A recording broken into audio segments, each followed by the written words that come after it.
So, guys, I was reading the book of Genesis, chapter 1, and I just found out that there's a lot hidden in Genesis chapter 1, right from the very first verse.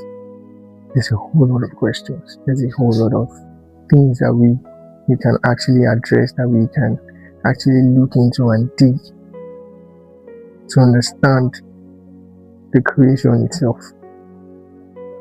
So from the very first verse, when I read it says, in the beginning, God created the heaven and the earth.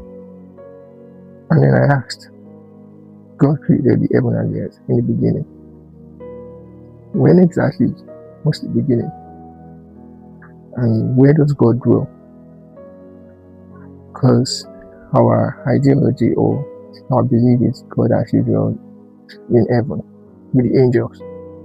So now when it says in the beginning God created the heaven and the earth, you ask, where does God dwell before he created heaven?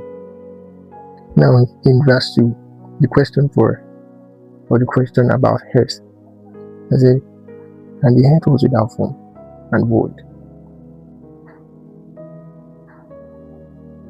So that means when God created earth, there was no occupant. It was just there before God decided to act on it. So now, like, if God had already created the heaven and the earth in the beginning, where does God dwell?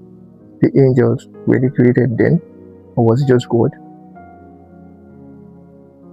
Okay, let's not assume that, okay, you were already dwelling in heaven, and the heavens and the earth have been created, and God and the angels were already, dwelling in heaven, they're living in heaven and all.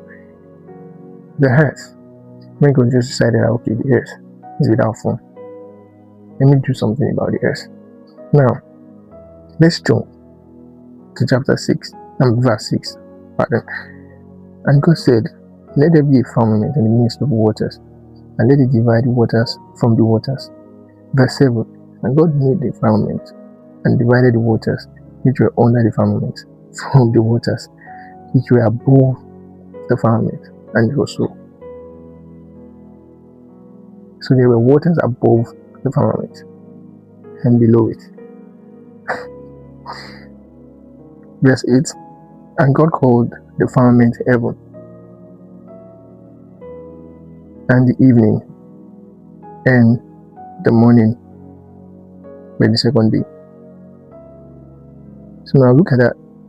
There were waters above the